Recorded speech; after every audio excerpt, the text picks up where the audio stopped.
His lawyer leaned close and whispered 5 words. Only 5. And Vincent's face, the proud face I had seen across the breakfast table for 15 years, turned white.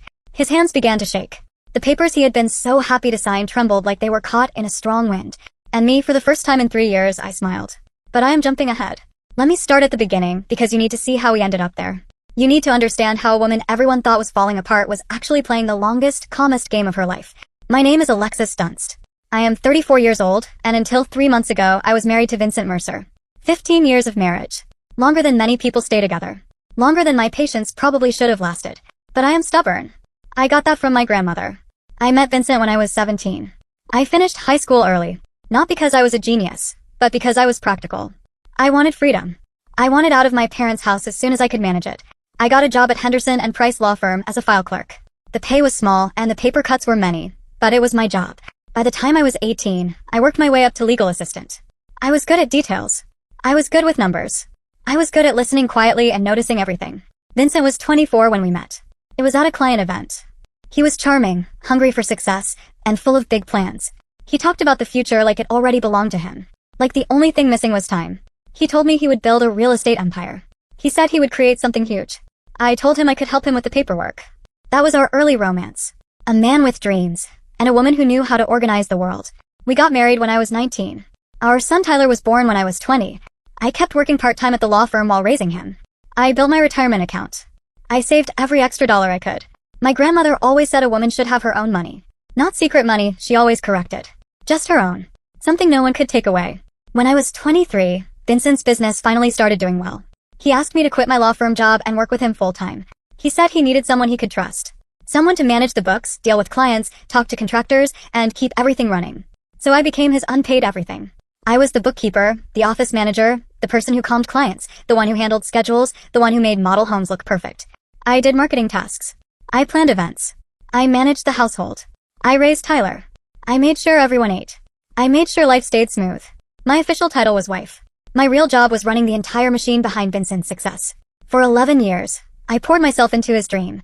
And for 11 years, he got the credit. He got the praise. He got the awards. At events, I was introduced as Vincent's wife. At parties, he thanked his team. He thanked mentors. He thanked his own vision. Somehow he never quite thanked me. Over time something changed. Vincent started making decisions without talking to me. He began staying late more often. He began criticizing small things. The way I dressed. The meals I cooked. My so-called lack of ambition. I was running his back office for free while raising our son and keeping his life together. But sure, I was the one with no ambition. Then 3 months ago, he ended it with one sentence. It was a Tuesday evening. I was cooking dinner, his favorite meal, because I guess I still hoped effort would be noticed. He sat me down at the kitchen table. His face was not sad. Not sorry. It was calm and businesslike. He said he wanted a divorce. Then he said he wanted the house, the cars, the business, everything. He said I could keep Tyler. He said it like he was choosing items on a menu. I will take the money and the property. You take the child. Our son was 15 years old, and Vincent talked like Tyler was something he was leaving behind, like an old chair he did not want to move. I stared at him. 15 years, and this is how it ended. Right there between the salt shaker and the butter dish. Like I was an object being replaced. What I did not know at that moment was that Vincent had been planning this for months. He already had a lawyer, Harold Whitfield. A costly, experienced man. Vincent had been preparing his exit while I was making grocery lists and setting his dentist appointments. I was shocked. I was hurt. And I had been fooled by someone I trusted. The next day, his mother showed up. Lorraine Mercer walked into my life like she owned the air in the room. Her hair was perfect. Her sympathy face was polished, like she had practiced it in a mirror. She patted my hand and told me I should have tried harder to keep Vincent happy. She said men have needs, dear, like she was teaching a lesson to a slow child. Her marriage advice always made me want to laugh, because her own husband spent most of his life on the golf course to avoid being around her. But in her mind, I was still the problem. That first week was a blur. Vincent moved me into the guest room. He brought papers. He talked about timelines and settlements. Everything moved fast. I felt like I was drowning. To the outside world, I looked like a woman whose life had collapsed. A wife thrown away after 15 years. A person who never saw it coming. But there was something Vincent did not know. 3 years earlier, I had found something buried in his financial records. Something he thought was hidden forever. And I had been quietly preparing ever since. Before I continue, if you are enjoying this story, please hit subscribe and tell me in the comments where you are watching from and what time it is there. I read every comment. Thank you. Now back to the disaster. Within a week, Vincent controlled everything. The guest room became my new life inside what used to be my home. My closet shrank from a walk-in closet to 2 small sections, as if he was doing me a kindness. The message was clear. This is not your house anymore." Within 2 weeks, he started bringing her around. Her name was Brittany Sawyer. She was 27. She worked at his company. Of course she did. She had that social media perfect look. Blonde highlights, perfect nails, expensive yoga pants. She walked into my kitchen like she belonged there. She wore my apron, my grandmother's apron, and made smoothies in my blender. She was younger than my marriage. Younger than my favorite handbag. But she made good smoothies, so I guess Vincent thought that was enough. Vincent showed her off like a prize. They sat on my couch. They watched my television. They ate off my plates. He put his arm around her in front of me, like I was not a person anymore, like I was just furniture. Every day, the humiliation got worse. First, he canceled my personal credit card. He said we needed to separate finances, like he was being fair. Then he canceled the joint card too. Then he suggested I should find somewhere else to stay while we sorted things out. In my own home, I was being pushed out. Lorraine came over to help me pack. By help, I mean she went through my belongings and decided what I deserved to keep. Old clothes, fine. Some family photos, maybe. My grandmother's recipe box, she hesitated. Like she wanted it. What I was not allowed to take was anything valuable. Jewelry Vincent bought me over the years. Furniture I picked out. Anything that looked expensive. Lorraine said those were marital assets, and Vincent was entitled to them. She packed my things in garbage bags, not boxes. Garbage bags. Like I was trash being removed. Through all of this, I thought I had one person I could trust. Diane Holloway. We had been friends since high school. 20 years of friendship. We went through boyfriends, breakups, babies, everything. She was the first person I called after Vincent demanded the divorce. She acted supportive. She checked on me. She came over with wine. She let me cry. She told me I deserved better. But something felt wrong. Small things started to add up. Vincent seemed to know my plans before I even acted on them. I told Diane I was thinking of fighting for the house, and the next day Tyler came home saying Dad told him it would never work. I told Diane I was looking at apartments in a certain neighborhood, and Vincent made a comment about that exact area being too expensive for me. Then it clicked. Looking back, I should have seen it years earlier. Diane always brightened when Vincent entered the room. She complimented him too much. She laughed too hard at his jokes.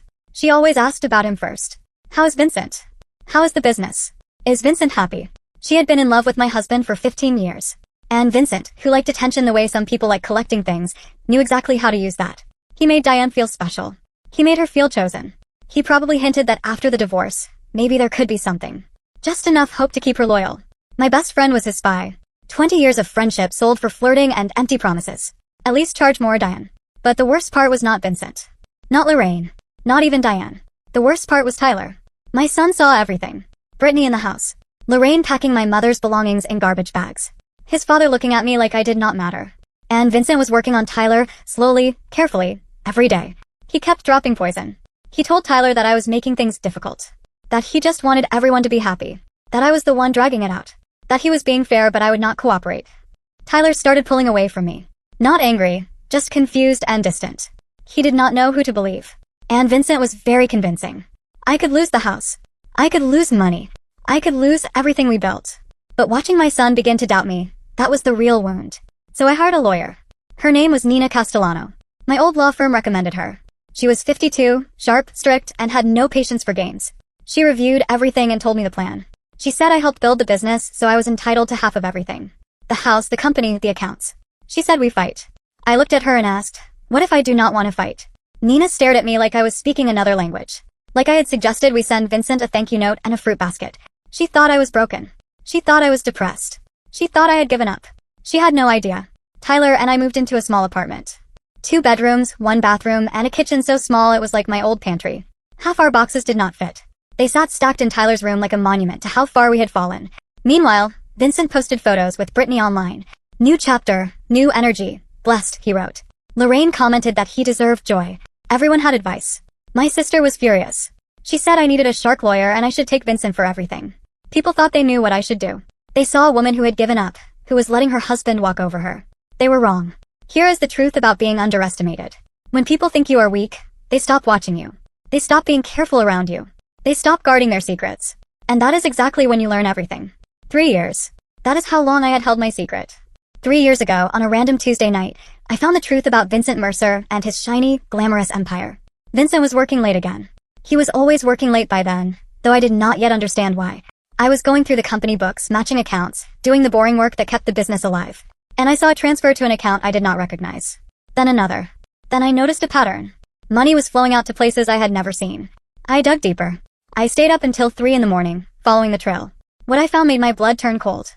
Vincent had been taking loans against everything we owned. The house, the one everyone admired, had 3 mortgages on it. The original loan was $400,000. Then a second mortgage of $350,000 taken out 4 years ago. Then a third mortgage of $350,000 taken out 2 years ago.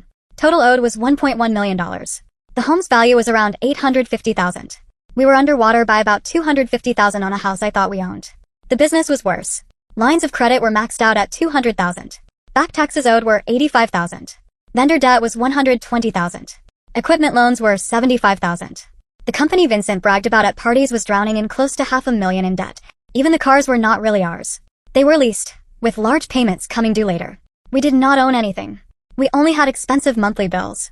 At 3 in the morning, I sat in my kitchen surrounded by printouts and did the math. Total debt was about $1.9 million. Total real asset value was maybe $1.6 million. We were at least $300,000 in the hole, maybe more. I asked myself the obvious question. Where did the money go? So I kept digging. Over the next weeks, I traced every transaction I could. The picture was ugly. Crypto investments, about $180,000 lost. Gambling, $75,000, gone. A secret apartment I did not know about, for a woman I did not know about. $60,000 in rent and furnishings. Lifestyle spending that never came home. Watches, suits, trips. Another $85,000. My husband was not building an empire. He was building a house of cards, using borrowed money, while setting everything on fire. We looked rich the way a mannequin looks alive. Fine from far away, empty up close. My first instinct was to confront him. To scream. To cry. To demand answers. But I knew Vincent. If I confronted him, he would twist it. He would talk me in circles. He would make me feel crazy. He would blame me. He might even try to get control of my separate money. Because I had always kept a little money that was mine. My grandmother's voice stayed with me. A woman should have her own money. I still had my IRA from my law firm years. I rolled it over when I quit and never touched it. By then, it had grown to around $180,000. And then there was my grandmother's inheritance. She died when I was 28, and she left me $340,000. Her will was clear. That money was for Alexis alone. I kept it in a separate account for 6 years. I never mixed it with Vincent's money. I never used it for household bills. I kept it clean and separate, legally protected. So I had about $520,000 that was mine by law. I did not confront Vincent. Instead, I protected myself. I worked with my uncle, who is a retired accountant, to set up an irrevocable trust for Tyler. My IRA and my inheritance went into that trust. My name was not listed as a beneficiary. Vincent's name was not there either. It was for Tyler's future. College, a first home, emergencies. Untouchable. Then I documented everything. Every mortgage document. Every hidden account. Every strange transaction. I printed copies and stored them at my sister's house. I put copies in a safe deposit box. I saved everything on an encrypted drive. Then I waited. I knew Vincent would leave one day. Men like him always do. They get bored. They find someone younger. They decide they deserve more. All I had to do was be ready. 3 years of waiting. 3 years of watching him dig deeper. 3 years of smiling at dinners while knowing our life was built on sand. I got good at patience. I got good at acting. So when Vincent demanded the divorce and demanded the house, the cars, the business, everything, I almost left. He was not asking for assets. He was asking to take on debt. He just did not know it. Back in the present, I sat across from Nina Castellano and placed 3 binders on her desk. 3 years of evidence. Every mortgage. Every loan statement. Every hidden account. She read in silence for almost an hour. When she finally looked up, her face had changed completely. She asked, "You have known about this for 3 years?" I told her yes. I was waiting for him to leave. I knew he would. I told her that when he demanded everything, he demanded all the debt. Nina leaned back. The pity left her eyes. The worry left her eyes too. She said, "So if you sign over the assets, you walk away clean. He gets the mortgages, the business debt, the car leases. All of it becomes his problem. And your inheritance and your retirement, separate property, protected in a trust for your son, is safe." I said exactly. Nina was quiet. Then she smiled, slow and dangerous. She said, "Mrs. Dunst, I think I owe you an apology. I thought you had given up." I smiled back. Everyone thinks that. That is the point. Nina started looking at me differently. Not like a broken woman, but like someone who had planned every move. The trap was built. The numbers were checked. The documents were solid. All I had to do now was let Vincent think he was winning. And nobody can play a graceful loser better than a woman who has been practicing for 15 years. The next 3 months were my greatest performance. I became exactly what everyone expected. Broken. Tired. Defeated. I came to mediation with red eyes and shaking hands. I spoke softly, like I had no fight left. I asked for so little that even the mediator looked uncomfortable. During our second mediation, I said I only wanted enough to start over. I said I was not trying to be difficult. I said I knew the business was his life's work, and I did not want to destroy the family more than it already was. I asked for $50,000 in cash, my personal items, and shared custody of Tyler. That was it. Vincent agreed immediately. He was likely expecting me to demand half of everything, like most lawyers would. Instead, I asked for crumbs. He looked at me like he almost felt sorry for me, like I was an injured animal he was putting out of misery. I deserved an award for that performance. With each week, Vincent became more arrogant. He stopped pretending. He told people I did not even fight. He bragged to his friends that I just gave up. Lorraine was worse. She told everyone that Vincent kept everything and I got nothing. She said she always knew I was not strong enough for her son. To celebrate, Vincent bought himself a new watch for $15,000. I know because I saw the charge on the business account. He still used business money for himself. He still dug the hole deeper. He wore the watch to mediation so I would notice. He took Brittany to dinner at the French restaurant where we celebrated our 10th anniversary. He posted pictures and wrote that life is good when you are with the right person. The right person, meaning someone who did not know he was drowning in debt. Meanwhile, Brittany began redecorating my house. New furniture. New art. And she painted my kitchen gray. Gray. I spent 3 weeks choosing that soft green color. 3 weeks of samples, lighting tests, and careful choices. She covered it in plain gray like it meant nothing. Gray like her personality, and gray like her future once she learned Vincent was broke. Diane kept calling me too, pretending to be my friend. She asked how I was doing. I acted tired. I told her I just wanted it to be over. I told her I did not have the energy to fight. Within hours, Vincent would know everything. Diane thought she was using me. In reality, she was delivering messages for free. But while adults played games, Tyler watched. Tyler noticed his dad's expensive watch, but also heard his dad say they could not afford Tyler's school trip to Washington, D.C. Tyler noticed shopping bags piling up at the house, but also heard his dad say money was tight. Tyler noticed the gap between the life Vincent showed the world and the excuses he gave at home. One evening, Tyler sat with me at our second-hand kitchen table. He looked at me with serious eyes. He asked, "Mom, be honest. Is Dad actually rich?" I looked at him and asked what he thought. Tyler was quiet. He said something does not feel right. He said Dad is pretending. I squeezed his hand. I told him to trust me and wait a little longer. My 15-year-old son saw the truth before 2 lawyers and an accountant did. Maybe I should have built his trust fund for consulting. Behind the scenes, Nina prepared our legal plan with careful precision. The main divorce agreement said I was giving up all claims to marital property. The house, the business, the cars, everything would go to Vincent. In exchange, I would take my small cash settlement and walk away. But attached to that agreement was an addendum. A full liability disclosure. Every debt, every mortgage, every loan, every obligation tied to those assets. When Vincent signed for all assets, he would also be signing for all liabilities. The mortgages would be his responsibility. The business debt would become his. The car leases would be his. It was all there, clear and legal. Nina told me legal documents are like poetry. Boring, expensive poetry that can destroy someone's life. That was my favorite kind. 2 weeks before the final hearing, Harold Whitfield, Vincent's lawyer, called Nina with concerns. He said his client was taking on major assets, and he wanted a full audit to verify everything. Nina stayed calm and said we would provide documentation. But when Harold brought it to Vincent, Vincent refused. No audits, Vincent said. He said he built the company and knew what it was worth. He did not want an accountant telling him what he believed. Harold pushed back. He strongly recommended verifying asset values before signing. Vincent cut him off. He said no, and he wanted it done. Harold had been a lawyer for 30 years. He knew when a client was about to make a huge mistake. He also knew he could not force a stubborn client to listen. So he presented Vincent with a waiver. It said Harold recommended an independent review, and Vincent refused against advice. Vincent signed it without reading it. Just like he signed everything without reading. Never underestimate how much an impatient girlfriend can make a man rush. The night before the hearing, Vincent texted me. He thanked me for not making things ugly. I stared at the message for a long time. 15 years of marriage, and he thanked me for not getting in his way while he ruined me. I typed back that I only wanted what was best for Tyler. What was best for Tyler was already handled. His future was safe. And his father was about to learn the most expensive lesson of his life. Nina called me that evening and told me the hearing details.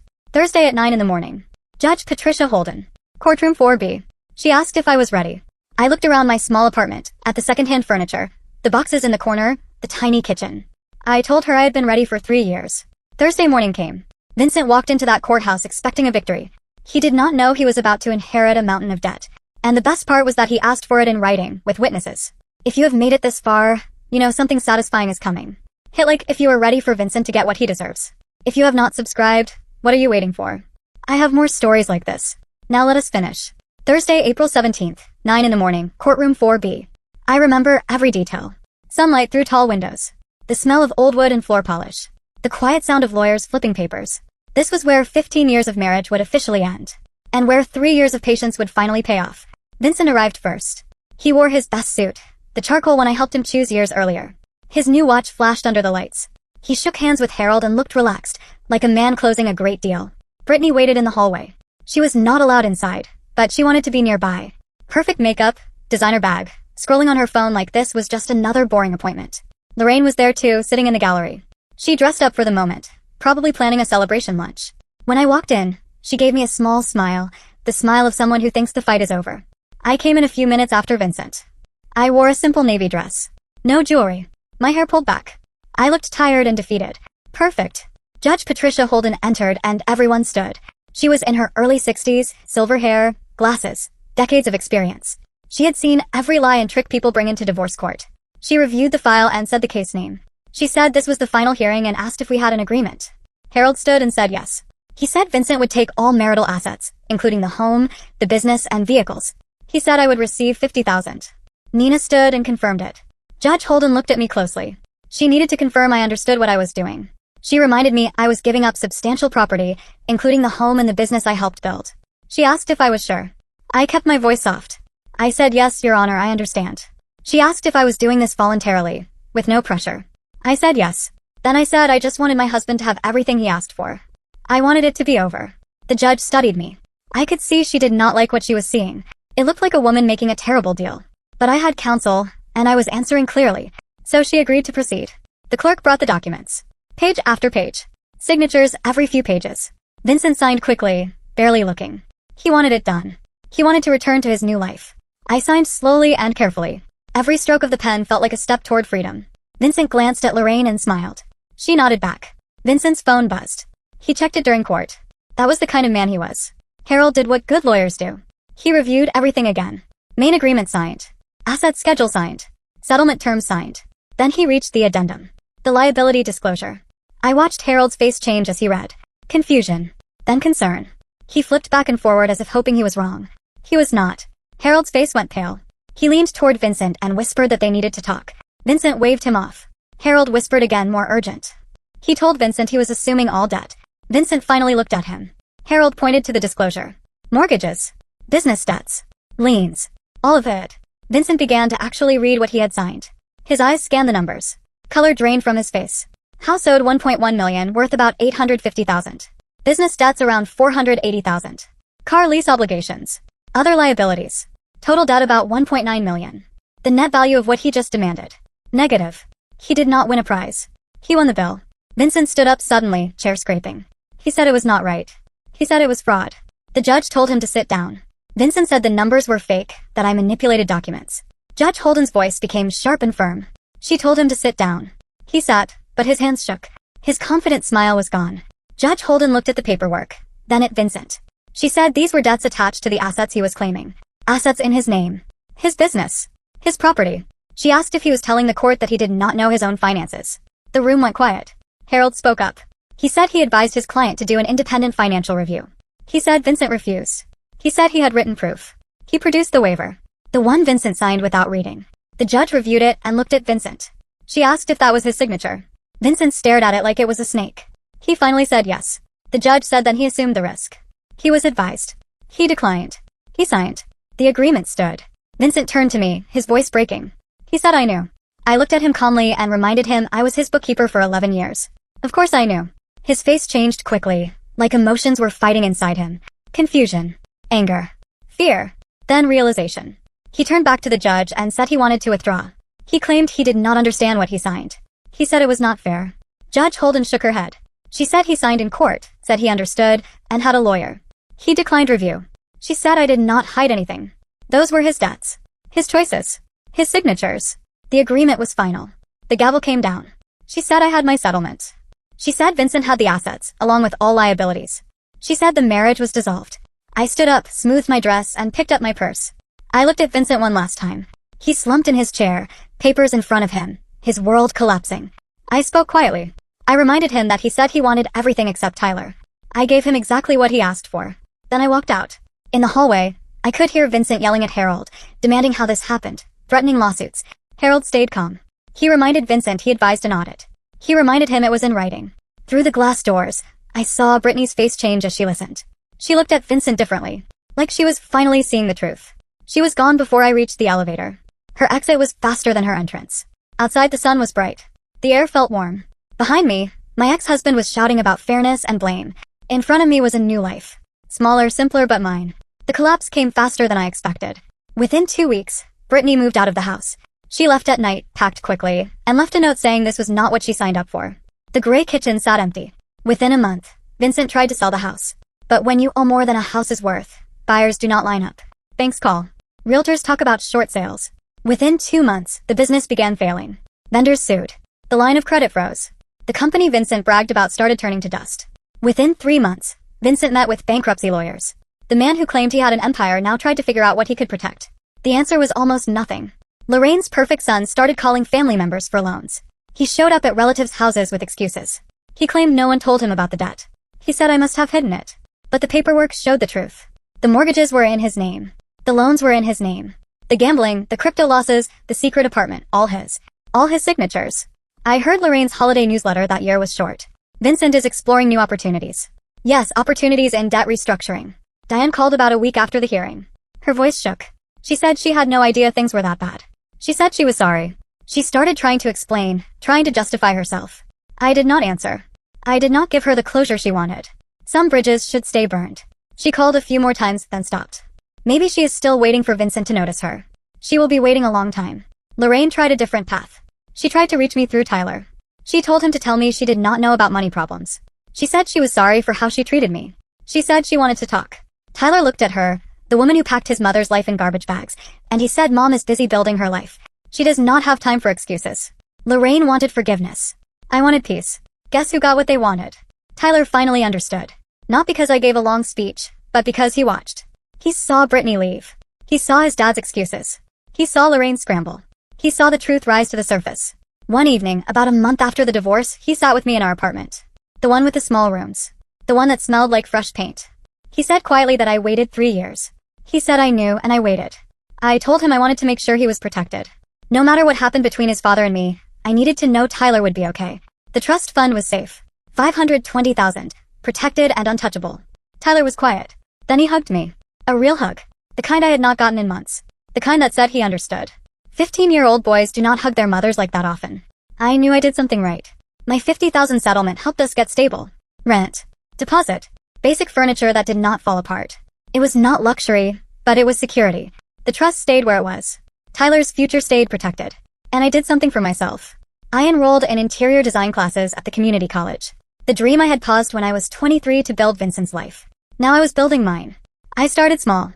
My first client was a woman named Sandra, 52, ending a 28-year marriage. She stood in her empty new apartment and asked me how you start over. I thought for a moment, then answered. One room at a time.